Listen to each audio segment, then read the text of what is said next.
예수님께서 베푸신 최후의 만찬은 유월절 만찬이었습니다. 유월절 만찬을 하셨다라고 하는 것은 예수님이 2000년 동안 내려오던 유대인들의 유월절 의식, 그 예법과 그 절차들을 그대로 따르면서 이 만찬을 하셨다라는 의미입니다. 왜 예수님께서 최후의 만찬을 하시면서 이 유월절 만찬으로 제자들과 보내시게 된 것일까? 그것은 유월절이 예수님을 가르치는 것이기 때문에 그렇습니다. 유월절 의식을 이스라엘 백성들이 2000년 동안 해왔는데 그게 바로 예수님을 향한 의식이었습니다. 그렇기 때문에 예수님은 이제 그것이 무엇인지를 제자들에게 마지막으로 보여주신 거예요. 그래서 이 유월절의 의식이 예수님의 십자가의 보혈과 연결을 시키십니다. 유대인들은 이 유월절 의식을 지금도 지키고 있습니다. 전통적으로 유월절 의식은요, 4가지의 단계로 이루어진다고 합니다. 첫 번째 단계, 두 번째, 세 번째, 네 번째 단계까지 특성이 있는데 그 각 단계별로 중요한 것이 뭐냐면 포도주 잔을 들고서 의미를 설명한 다음에 그 포도주를 마시는 것에 있습니다. 첫 번째 단계의 이 유월절 만찬은 어머니가 그 집안의 식탁 위에서 촛불을 켜서 이것이 실은 참 생명의 역사, 빛과 능력의 역사가 시작되는 것을 소망하는 가운데 이 첫 번째 단계를 시작을 합니다. 근데 이 촛불이 밝혀지면 집안의 가장은요, 포도주 잔을 채우고 포도주의 의미를 설명을 하고 이 모든 것을 마신 다음에 손을 씻습니다. 손을 씻는 것은 음식을 먹기 위함입니다. 특별히 이 첫 번째 단계에서는 쓴 나물을 먹게 되는데 쓴 나물을 소금에 찍어서 먹는 의식으로 이 첫 번째 단계가 끝나게 됩니다. 두 번째 단계는 질문을 하는 단계입니다. 이 질문은 만찬에 참석한 사람들 가운데 그 집안의 가장 어린 사람이 질문을 합니다. 무슨 질문이냐면 이 유월절의 의미가 무엇인지를 묻습니다. 이때 집안의 가장, 곧 만찬을 인도하는 분은 이 유월절의 의미를 설명을 하고 두 번째 잔을 들고 마시게 됩니다. 이것으로 두 번째 단계가 끝나요. 세 번째 유월절 만찬의 단계는 오늘 우리에게 본문으로 보여주시듯이 바로 빵을 나누는 단계요, 세 번째 잔을 나누는 단계입니다. 이 빵이라고 하는 것은 무교병을 이야기하지요. 그 쓴나물이 남아있는 것을 다 이 빵 사이에 집어넣고 이 빵을 과일로 만든 그런 특별한 소스를 찍어서 먹게 됩니다. 이 소스에 찍어서 먹는 그 순간에 사람들이 포도주를 또 마시게 되고 이 포도주를 마시면서 또다시 그 축복의 그 구절들을 낭송을 하게 됩니다. 축복의 구절을 낭송을 할 때에 세 번째 잔을 다시 듭니다. 그 세 번째 잔이 바로 오늘 본문에 나와 있듯이 예수님이 앞으로 이 잔을 통하여서 어린 양의 피, 곧 언약의 피를 흘리실 것을 약속을 하십니다. 그리고 이제 이 세 번째 잔이 끝난 다음에 네 번째 단계로 들어갑니다. 이 네 번째 만찬은 뭐냐면 끝나고 나서의 행사입니다. 만찬이 끝나면 유대인들은 다 집에 문을 엽니다. 문을 열고 한 가지 소망을 합니다.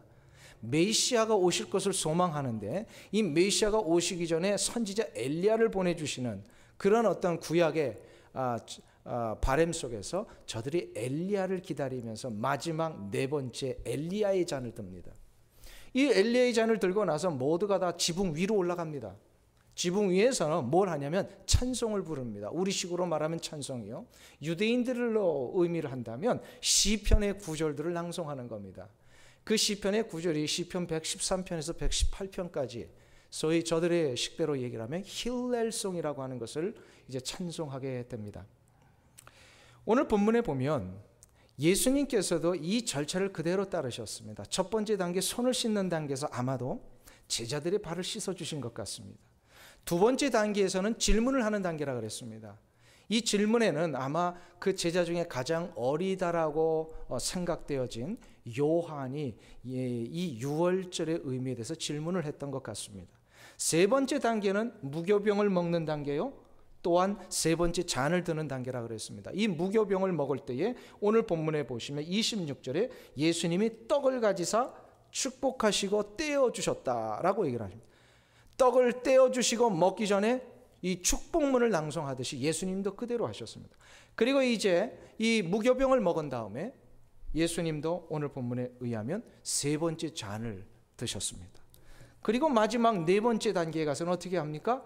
모두가 다 네 번째 잔을 들고서 지붕 위에 올라가서 힐렐송, 곧 찬미송을 하나님 앞에 올려드리죠. 오늘 이 30절에 보면 이에 저희가 찬미하고 감난산으로 나아가니, 여기서 찬미했다라는 게 바로 힐렐송을 불렀다라는 이야기입니다.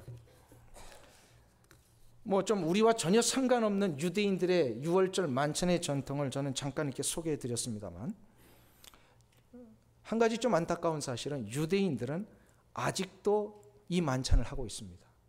왜 할까요? 메시아를 아직도 기다리기 때문에 그렇습니다. 메시아를 아직도 기다리는 거예요. 이 유월절의 만찬을 철저하게 지켜오고 있습니다. 지금도. 그러나 우리 그리스도인들은 더 이상 이 유월절 만찬을 즐기지 않습니다. 우리는 이미 예수 그리스도께서 오셨음을 믿기 때문입니다. 오신 예수 그리스도를 기념하여서 유월절 만찬에서 우리 주님이 부탁하신 두 가지의 절차만을 이어받아서 떡을 떼는 의식과 잔을 나누는 의식만을 지켜오고 있습니다. 그래서 우리는 이것을 성찬 예식이라고 얘기를 합니다.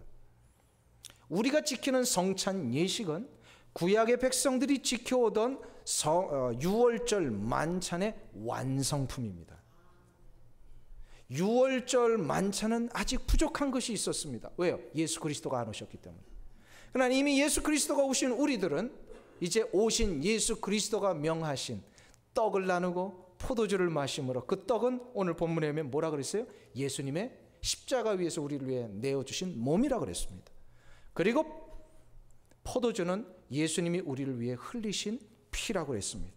그것이 오늘 본문 26절과 28절에 나오고 있습니다. 한번 보세요.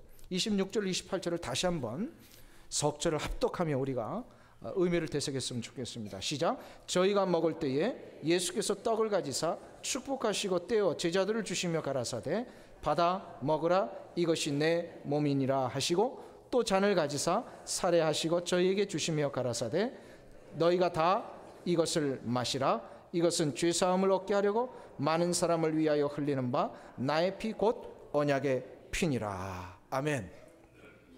그러니까 예수님이 제정하신 이 성만찬은 곧 구약의 유월절 만찬의 완성입니다. 완성이에요. 근데 주님이 오늘 이 본문에 보니까 이 말씀에서 유월절의 포도주를 예수님이 앞으로 흘리시게 될 십자가의 보혈과 십자가의 피와 연결을 시키고 계십니다. 그 연결을 시키시면서 포도주 세 번째 잔을 드셨을 때에 이 잔이 곧 뭐라고 그러셨어요? 내가 흘릴 곧 언약의 피니라. 언약의 피, 이게 무슨 뜻일까요? 왜 포도주가 피가 된 겁니까? 색깔이 비슷해서 그랬다 뭐 그렇게 해석하시는 분도 있는데 전혀 그런 게 아니에요. 왜 포도주가 피가 되었을까요? 언약의 피가 과연 무슨 뜻인가를 알아야 합니다. 언약의 피가 무슨 뜻인가를 알기 위해서는 유월절 만찬에 쓰여졌던 포도주의 의미를 알아야 합니다. 왜 저들은 포도주를 들고 4번에 걸쳐서 이것을 마셨을까? 팔레스타인 지역에 있는 모든 사람들에게 포도주는 한 가지 상징입니다. 바로 기쁨입니다. 기쁨의 상징이었습니다. 팔레스타인 지역에서 8월, 9월만 되면 그동안 웅덩이에 모아놓았던 물까지 다 말라버리는 시기가 옵니다. 그러니까 물이 없는 시기가 오는 거예요. 그리고 이 8, 9월은요 기온이 약 섭씨 40도까지 막 오르내리는 이 엄청난 더위 때문에 그 시절을 보내는 사람은 굉장히 고통스러워합니다. 그럼에도 불구하고 이들이 고통을 이길 수 있는 이유가 하나가 있습니다. 그게 바로 뭐냐면 8월, 9월쯤 되면 포도주를 수확하기 때문입니다. 포도를 수확하기 때문입니다. 포도를 수확해서 저들은 큰 틀에 포도를 담가놓고 발로 밟습니다. 밟는 동안에 이 포도가 즙이 되고 이제 나중에 발효시키면 포도주가 됩니다. 사람들은 이것을 마시면서 이것을 먹으면서 그동안 목말라 했고 갈증하며 고통스러워했던 것을 해소합니다. 그래서 저들에게 이 포도주를 먹고 포도즙을 마시는 것은 기쁨의 상징이 되어버렸습니다. 이스라엘 백성들에게 있어서 자신들의 절기나 행사 가운데 기쁨을 표현해야 하는 자리에는 늘 포도주가 올려졌습니다. 그래서 저들의 안식일에는 포도주가 올려집니다. 왜냐하면 안식일은 참된 우리에게 기쁨을 주시는 하나님의 축복의 날이니까. 그래서 안식일에도 포도주가 올려집니다. 결혼식에도 포도주가 올려집니다. 남자와 여자가 만나서 하나님이 주신 이 놀라운 창조의 질서를 이루어 사는 이 놀라운 가정의 축복, 이것이 기쁨이기에 저들은 포도주를 한 잔에 같이 신랑과 신부가 마시게 됩니다. 할례 받는 할례 의식도 기쁨의 시간입니다. 태어나자마자 이 아이가 부모의 믿음에 의해서 할례를 받습니다. 이 할례를 받는 의식 속에 이 어린아이 포도주를 부으면 안 되니까요, 부모들은요 포도주의 한 방울을 어린 아이의 입술 속에 적셔줍니다. 즉 하나님의 백성이 되었다는 이 의식이 얼마나 기쁜 것인가를 어릴 때부터 가르쳐줍니다. 그래서 모든 행사마다 이 포도주가 올라갑니다. 마찬가지로 유월절 만찬에도 포도주가 올라갔다는 것은 유월절이 무슨 시간이라는 거예요? 유월절이 무슨 시간이에요? 유월절 만찬의 시간이 기쁨의 시간입니다. 왜 기쁠까요? 유월절 만찬이. 유월절을 왜 지냅니까? 바로 이스라엘 백성들이 애국 가운데 노예살이하고 종살이 했었던 그 시절, 하나님께서 저들을 구출해내시기 위하여 재앙을 보내셨다가 10번째 재앙 아시죠? 장자가 다 죽는 재앙을 모든 그 애굽 땅에 있는 이스라엘 백성이건 애굽 백성이건 다 이것을 적용하셨어요. 다 내리셨어요. 이때 이스라엘 백성들은 이 죽음의 장자가 죽는 이것을 면하는 방법으로 자신의 문설주에 어떻게 하죠? 어린 양의 피를 바릅니다. 그래서 이 죽음의 재앙이 피가 발라진 집마다 넘어갔습니다. 유월을 했습니다. 그래서 벽을 넘어갔다라는 의미에서 유월절이 생긴 것이고, 이것만 생각하면 저들은 기쁜 거예요. 마치 우리 한국 백성들이 8.15 해방 경험해보지 못한 사람들은 뭐 그 감격이 어떤지 잘 모르시겠지만 그것을 실제로 경험하신 분들에게는 이게 놀라운 감격이셨더라고요. 보니까 저들이 430년을 노예살이를 했어요. 여기에서 해방된 날이 유월절이기 때문에 유월절은요 기쁨의 시간입니다. 그래서 유월절은 이 기쁨의 시간에 포도주를 마십니다. 근데 포도주를 왜 4번 마실까요? 왜 4번 마시냐 이 말. 이게 더 중요해요. 이 포도주를 4번 마시는 것은 출애굽기 6장 6절에 근거해서 저들이 4번을 마십니다. 한번 찾아보실까요? 출애굽기 6장 6절입니다.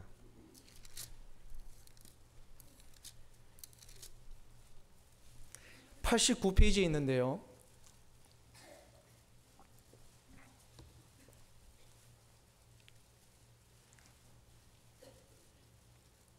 출애굽기 6장 6절에서 7절 전반부까지 우리 2절을 같이 우리 합독했으면 좋겠습니다. 제가 읽을 때 여러분들도 같이 합독하시면 제가 어디에 좀 강조를 하면서 크게 읽는가를 보시고 그 구절을 한번 살펴보시면 좋겠어요. 우리 6절 7절을 한 목소리로 읽겠습니다. 그러므로 이스라엘 자손에게 말하기를 나는 여호와라. 내가 애굽 사람의 무거운 짐에서 너희를 빼어내며 그 고역에서 너희를 건지며 편팔과 큰 재앙으로 너희를 구속하여 너희로 내 백성을 삼고 나는 너의 하나님이 되리니 나는 애굽 사람의 무거운 짐 밑에서 너희를 빼어낸 너희 하나님 여호와인 줄 너희가 알지라. 아멘. 자 보세요. 제가 읽으면서 좀 4번에 걸쳐서 강조한 구절이 있습니다. 어디죠? 첫 번째로 너희를 빼어내며, 두 번째로 너희를 건지며 너희를 구속하여 너희를 내 백성 삼고. 하나님께서 이 말씀을 지금 누구에게 주시냐면 모세에게 주고 계십니다. 무슨 얘기입니까? 모세를 이제 세워서 이스라엘 백성들을 구출해낼 때 처음에 몇 번 갔는데 바로가 너무 완악해가지고요 듣질 않는 거예요. 하나님 어떻게 이렇게 돼버렸습니까? 저들이 안 듣는데. 그때 다시 모세에게 하나님이 컨펌하셔. 염려하지 마라. 이스라엘 백성들에게 얘기해라. 내가 지금 확실히 약속하겠다. 너희들을 저 애굽의 종살이에서 빼어내어서 내가 저들을 건져서 내가 저들을 구원하여 내 백성 삼겠다. 이 이야기를 지금 약속으로 하시는 거예요. 약속입니다. 이거를 다른 말로 언약이라고 그럽니다. 이 말씀의 약속을 근거로 유대인들은 진짜 얼마 후에 저들이요 저 애굽 땅에서 구출함을 받습니다. 해방을 얻습니다. 자유를 얻게 됩니다. 그래서 하나님께서 이스라엘 백성들이 저들이 애굽 땅을 떠나오기 전날 밤 이 유월절 의식을 명령하셨고, 앞으로 계속해서 유대인들은 이 의식을 거행하라고 얘기를 하신 거예요. 그래서 저들이 유월절 만찬을 할 때마다 자기들이 이렇게 구원함을 받은 건 하나님의 출애굽기 6장 6절과 7절에는 4가지의 언약 때문이다. 우리를 어떻게 하셨다고요? 애굽에서 빼어내셔서 건져내셨고 우리를 구원하셔서 하나님 백성 되게 하셨다. 요 4가지의 약속 언약을 붙들고 저들이 유월절 만찬을 4단계로 할 때마다 한 단계에서 포도주를 마실 때 이 구절을 하나씩 섞어서 선포를 한 거예요. 첫 번째 잔을 들 때 하나님이 우리를 빼내셨습니다. 두 번째 잔을 들 때 하나님이 우리를 건져주셨습니다. 세 번째 잔을 들 때 하나님이 우리를 구원하셨습니다. 그리고 네 번째 잔을 들 때 하나님이 우리의 하나님이 되시고 나를 하나님 백성 되게 하셨습니다. 이게 이제 언약이거든요. 그런데 예수님이 지금 이 세 번째 잔을 드시면서, 세 번째 잔을 뭘 하는 거죠? 나를 구원하셨습니다 외치는 시간이잖아요. 요거를 드시면서 이것이 내가 흘릴 언약의 피라고 얘기를 하시는 거예요. 그게 무슨 뜻입니까? 나를 구원하신 하나님의 그 언약이 앞으로 예수님이 십자가에 달려 돌아가시면서 흘리신 그 피를 통하여 완성케 된다는 거예요. 믿습니까? 그래서 예수님의 피는 하나님의 약속하신 이 4가지 언약, 너희를 빼내어 건지며 구속하여 내 백성 삼으리라는 이 내용을 완전히 성취하시는 피라는 거예요. 예수님이 왜 이것을 완전히 성취하실 수 있습니까? 그 육체의 고통에서 예수님은 해방시키실 뿐만 아니라 인간의 그 고통과 아픔의 근원이었던 죄를 해결하실 수 있는 유일한 분이시기 때문에. 그래서 아까 말씀드렸죠. 6월절 만찬은 아직 완결되지 않았다고요. 완성되지 않았어요. 반복되어야 됐고요. 조금 부족한 점이 있었어요. 왜요? 예수님이 아직 안 오셨기 때문에. 예수님이 오셔서 이 언약을 완성하신 거예요. 예수님이 십자가에 달려 돌아가심으로 인하여 우리를 어떻게 하신 거예요? 죄에서부터 빼어내셔서, 죄에서부터 우리를 건져내셔서 죄로부터 우리를 구원하셨습니다. 그리고 나서 우리가 어떻게 된 거예요? 하나님의 백성이 된 거예요. 아멘. 그러니까 이 포도주의 상징, 곧 그 구원의 약속이 예수님의 피를 통하여 완전해진 거니까 이 세 번째 잔이 언약의 피라는 거예요. 믿습니까? 그래서 우리는 모두가 다 이 언약의 피를 마셔야 합니다. 언약의 피를 마실 때마다 우리 이것이 바로 성찬 예식인데요. 성찬 예식하면 우리 한국 교회는 전통적으로 공통된 한 가지 무드가 있습니다. 성찬 예식이 임할 때 어떤 무드로 우리가 다 바뀌죠? 경건과 절제와 또 우리 모두가 다 하는 슬픔, 새드한 이 무드가 우리 모두에게 다 있습니다. 그건 뭐 한편으로는 맞는 얘기입니다. 왜냐하면 예수님이 돌아가셨잖아요. 돌아가신 예수님에 대하여 우리가 슬퍼하고 애통해 하는 것은 너무나도 당연합니다. 그러나 주님이 원하셨던 것은 십자가 앞에서 애통하며 막 슬퍼하는 것만을 원하신 게 아니에요. 주님이 진짜 십자가를 통하여 원하셨던 건 뭘까요? 해방과 자유를 얻게 된 이 기쁨을 얻기를 원하시는 거예요. 기쁨을.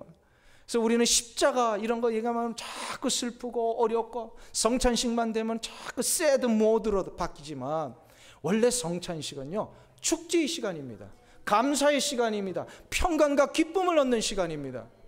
선교사님이, 어떤 선교사님이 한국교회 와가지고 맨날 성도들이 예배 시간만 되면 울고 막 콧물침 이렇게 흘리고, 그러니까 물어봤대요. 그 담임 목사님한테, 왜 우리 한국 교회 성도님들은 이렇게 자꾸 슬퍼만 하십니까? 그랬더니 목사님이 이렇게 돼요. 예수 그리스도의 십자가를 생각해서 그렇습니다. 그랬더니 그 선교사님 하는 말이, 한국 교회는 예수님의 십자가만 있고 부활은 없습니까? 그렇게 질문을 하더래요. 왜? 십자가가 의미가 있고 십자가가 십자가 되기 위해서는 뭐가 있어야 되는 거예요? 부활이 있어야 되는 거예요. 부활까지 연결이 되어야만 십자가의 보혈이 생명이 되고 축복이 되고 우리를 기쁘게 하는 능력이 됩니다. 그래서 이 언약의 피는요, 축복이에요. 우리의 기쁨의 상징이에요. 그래서 언약의 피가 포도주입니다. 포도주가 피입니다. 그래서 우리는 언약의 피를 마셔야 됩니다. 이걸 다른 말로 우리는 포도주를, 예수님의 포도주를 자꾸 마셔야 돼요. 이거 잘못 오해해가지고 그러면 앞으로 이제 마켓 가서 포도주 마음껏 사 먹어도 되느냐? 그렇게 해석하시면 제가 설교를 처음부터 따다시 해야 되는 거예요. 그 의미가 아니죠. 포도주를 마시라고 하는 것은 무슨 의미예요? 예수님의 그 놀라우신 언약의 피로 우리에게 주신 기쁨을 누리라는 거예요. 기쁨이에요. 기쁨, 평강이에요. 그래서 우리는 날마다 예수 그리스도의 이 언약의 피를 마시는 자가 되어야 합니다. 사랑하는 성도님 여러분, 혹시 이 자리에 앉아 계시면서 남에게 말 못한 심한 이 고통 가운데 이것을 부둥켜 안고 혹시 앉아 계십니까? 아무리 애를 써 보아도 도저히 해결되지 않는 이 인생의 짐 때문에 정말로 헉헉대는 그런 어떤 숨을 쉬고 계십니까? 그러나 이 십자가의 보혈은요, 예수님의 이 언약의 피는요, 우리가 어떤 환경에 있든지 간에, 우리가 어떤 삶의 현장에 처했든지 간에, 우리가 어떤 일을 그동안 벌렸든지 간에 상관없이 우리를 새롭게 합니다. 우리를 변화시킵니다. 우리를 그 현장에서부터 자유케 합니다. 우리에게 자유와 기쁨을 주십니다. 이게 보혈의 능력입니다. 여기에는 차별이 없습니다. 그래서 주님은 오늘 27절과 28절에서 이 얘기를 하고 계세요. 한번 보세요. 다시 한번 27절 28절 말씀. 마태복음 26장 27절 28절 같이 읽습니다. 또 잔을 가지사 살해하시고 저희에게 주시며 가라사대 너희가 다 이것을 마시라. 이것은 죄사함을 얻게 하려고 많은 사람을 위하여 흘리는 바 나의 피 곧 언약의 피니라. 할렐루야. 예수님이 다 마시라고 하십니다. 이건 무슨 뜻입니까? 예수님의 보혈을 받아들이는데 어떠한 조건이나 어떠한 차별도 있지 않는다는 거예요. 누구나 다 먹을 수 있다는 거예요. 아멘? 그가 과거에 어떤 죄를 졌어도 상관없습니다. 무슨 죄 가운데 있어도 상관이 없어요. 이거를 먹는 자마다 해결됩니다. 많은 사람을 위하여 흘리시는 피라고 하는 이 말씀은 이 세상에 존재하는 어떤 누구도 예외가 없이 다 먹도록 준비하셨다는 얘기예요. 예수님의 십자가의 보혈이 주시는 이 자유와 해방을 얻는 데는 그래서요, 인종이나 민족이나 언어나 그 지역이 장애물이 될 수가 없습니다. 그래서 이거를 먹은 순간부터 어떻게 된다고요? 마시는 순간부터 모두가 다 한 가족이 되는 거예요. 한 공동체가 되는 거예요. 이 놀라운 언약의 피를 먹는 자마다, 마시는 자마다 어떤 일이 일어난다고요? 자유와 해방이 이루어졌죠. 이게 우리가 속하여 있는 우리 민족과 이 미국 땅과 열방 속에 신음하고 있는 백성들이 해결받을 수 있는 유일한 비결입니다. 저 북한 땅을 위해서 우리가 기도를 많이 하죠. 저 신음하는 동토의 땅 한번 보세요. 저 북한의 문제를 해결하는 길이 어디 있다고 생각하십니까? 아무리 먹을 것 갖다 줘보세요. 그게 해결되는 거 안 됩니다. 우리 인생의 문제는 먹는 것으로 해결되지 않잖아요. 이거 우리가 아시잖아요. 그러니까 물론 당장 굶어 죽어가는 사람인데 먹을 걸 줘야 되는 것은 사실이지만 이건 근본적인 문제 해결이 아니라는 거예요. 근본적인 문제 해결은 어디에 있다고요? 예수의 보혈이 그 땅을 적셔야 합니다. 우리가 선교를 그동안 많이 해왔고 앞으로도 계속 할 겁니다. 우리가 달려가는 이 선교 현장마다 참 경제적으로 어렵고 먹고 사는 문제 해결이 안 되고 인생의 그 고통과 절망 가운데 휩싸여 있는 수많은 사람들이 있습니다. 에티오피아 하면 여러분들 딱 뭐가 떠오르십니까? 굶어 죽어가는 어린아이들. 그 에티오피아가요, 실은 서양 나라들에 의해서 수도 없는 원조를 받았던 나라입니다. 아시죠? 이게 하루 이틀이 아니고 수백 년 동안 받았습니다. 한 200년 가까이 된다고 합니다. 통계에 의하면. 근데 보세요. 여전히 저들은 그렇게 물질적인 도움을 받았는데도 불구하고 뭐가 안 되는 거예요. 어린아이들 먹는 문제가 해결이 안 되고 있는 거예요. 이것은 분명히 한 가지 메시지가 담겨 있습니다. 먹는 거 가지고는 그 민족이 회복이 안 된다는 겁니다. 그 민족의 회복은요, 예수 그리스도의 보혈의 피가 그 땅을 적셔야 됩니다. 이것은 우리 인생도 마찬가지입니다. 우리의 인생 속에 예수 그리스도의 언약의 피가 적셔져야만 그 인생은 일어날 수가 있는 거예요. 왜요? 그 언약의 피는 자유와 해방을 주시는 완전한 능력이기 때문에 그렇습니다. 그래서 이것을 얻고자 하는 사람들은요, 자신의 죄를 자복하고 예수 그리스도의 보혈이 나를 위한 것이었음을 인정하고 예수님을 받아들일 때에 이것이 이루어집니다. 그래서 포도주를 먹는다, 예수님의 언약의 피를 마신다라고 하는 것은 우리가 마켓에 가서 포도주 마시는 그게 아니라 뭐예요? 예수 그리스도를 영접하여 그 피가 나를 위한 것이었음을 고백하는 것을 얘기합니다.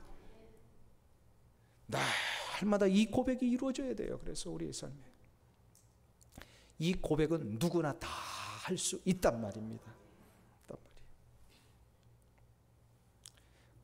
지난 3월 17일에 우리 미국 장로교회 아시죠?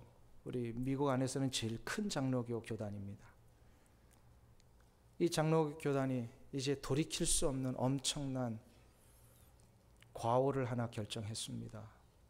여러분도 아실 거예요.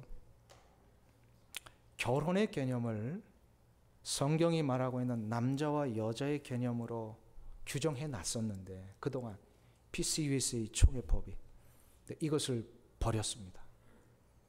그리고 결혼은 두 사람만 하면 결혼이 된다. 나이스해 보이죠? 근데 이거는 뭐냐면 동성연애 허락했다라는 얘기입니다. 남자와 남자가 결혼하겠다고 하면 그것을 PCUSA 미국 장로교에서는 인정하고 격려하고 또 그런 사람들이 목사가 돼서 주례도 하고 이제 엄청난 일이 벌어졌습니다. 제가 동성연애 문제가 나올 때마다 강단에서 수차례 아주 강조하면서 정말로 이런 현실 앞에 우리 통탄해하며 이 일을 막기 위하여 기도하며 나가야 됩니다. 어떨 땐 막 정말로 이 목에 핏대가 설 정도로 막 그것을 했어요. 그동안은요, 나라의 법이, 정치기관이, 공공기관이, 교육에서 이런 일이 일었기 때문에 막 제가 강조를 했는데 이번에 PCUSA 교회, 교단이 이걸 하고 나니까 그냥 맥이 탁 풀리더라고요. 이제 어떻게 하겠느냐 이 말이에요. 교회마저도 이것을 무너뜨리면 세상은 소망이 없잖아요. 교회가 이 세상의 마지막 보루인데 아무리 세상 사람들이 잘못된 길로 간다 해도 우리 교회가 바른 길을 제시할 수 있다면 아직도 소망이 남아있는데 교회마저도 이것을 무너뜨렸다면 정말로 이제 아주 엄청난 비극이 시작이 될지도 모르겠어요. 여기에 우리가 좀 위급성을 느껴야 됩니다. 왜 이 시점에 그 교단이 이런 어처구니 없는 결정을 내렸을까? 쭉 그 어떤 기록들을 좀 봤어요. 그렇기 때문에 여러 가지 이유가 있지만 근본적인 한 이유가 있더라고요. 그게 바로 뭐냐면 동성연애자들을 불쌍히 여겨야 된다라는 이 지극히 긍휼과 사랑의 차원에서 이들이 시작을 한 거예요. 보니까 동성연애자들도 소수자요, 억압받는 자들에게 저들을 보호해주고 저들의 인권을 존중해 줘야 한다는 것이 이 기저에 깔려 있습니다. 여기까지는 맞아요, 안 맞아요? 동성연애자들을 우리가 그리스도의 사랑으로 품고 저들도 예수 그리스도의 복음의 능력을 받아야 될 사람들이기에 저들을 안고 가야 되는 것, 이거는 여기까지는 맞습니다. 복음에는 아까 뭐라 그랬어요? 예수 그리스도의 언약의 피에는 차별이 있다 없다? 없으니까 이거 다 마셔야 되는 거예요. 이것이 맞는 것임에도 불구하고 저들이 불쌍한 자요 소수자라고 해서 저들이 하고 있는 죄가 옳다고 얘기하면 안 됩니다. 죄는 죄라고 얘기를 해야 돼요. 죄가 해결되고 나서 예수 그리스도 앞에 그 죄를 자복하고 사죄하는 심정으로 나오는 자마다 예수님은 용서해 주시고 언약의 피를 그의 인생에 심겨 주십니다. 그래서 언약의 피를 받아 그 축복을 누리기 위해서는요, 죄를 인정해야 돼요. 죄가 죄임을 알 때만이 그 언약의 피는 해방과 자유와 기쁨을 선사합니다. 예수님의 언약의 피, 십자가의 보혈은 누구나 다 받을 수 있는 차별이 없다 그랬습니다. 그런데 아무나 받는 건 아니에요. 반드시 한 가지를 통과해야 됩니다. 나의 죄를 인정하고 이 죄를 씻음받기 위하여 예수 그리스도의 십자가의 보혈 앞에 나아가 그 보혈 앞에 긍휼과 사죄의 은총을 구하고 예수를 받아들일 때 언약의 피는 그에게 축복이 될 겁니다.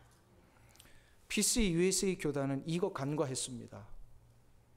굉장히 좋은 의도로 저들이 논쟁하고 의견을 나누며 시작을 했다가 교단이 긍휼과 사랑은 얘기를 했는데 죄는 얘기를 못하고 있는 거예요. 죄를 얘기를 해야 돼요. 교단이 죄를 지으면 그 교단 안에 있는 교회들이 죄를 짓는 겁니다. 그 교회가 죄를 지으면 그 교회 안에 있는 성도들이 죄를 지은 거예요, 지금. 그렇기 때문에 분연히 이 문제 앞에 우리가 이제 얘기할 수 있어요. 죄를 죄라고 얘기해야 됩니다. 동성연애자를 사랑하기 전에 저들이 죄라는 걸 가르쳐 줘야 돼요. 그리고 나서 사랑해야 됩니다.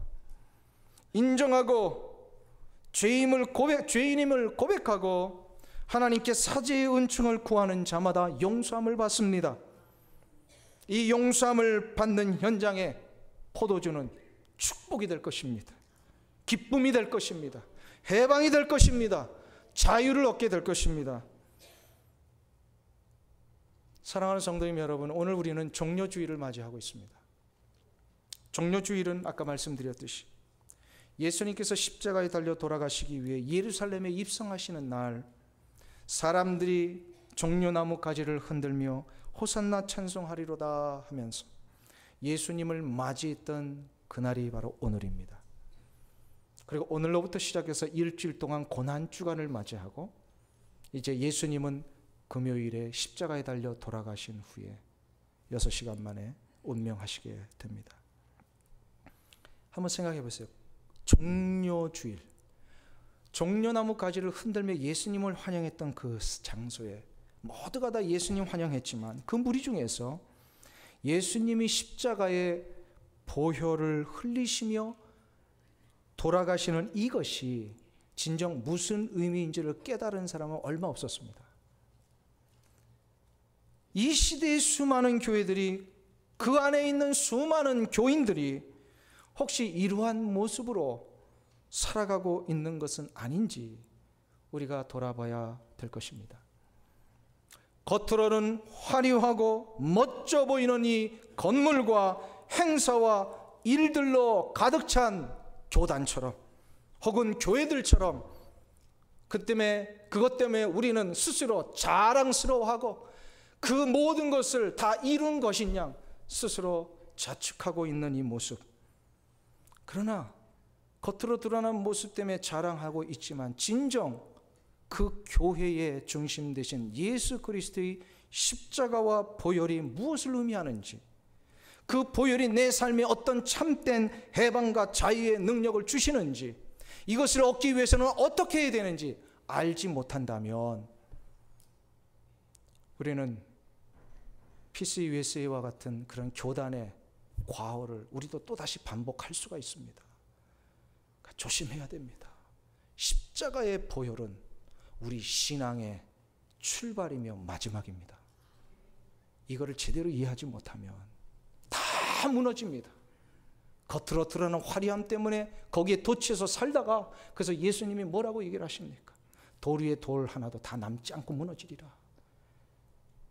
이스라엘 백성들이요, 화려한 헤롯의 성전에 도취해서 자기들이 모든 신앙을 다 이룬 것이냐 착각하며 살았잖아요. 십자가의 의미가 뭔지도 모른 채.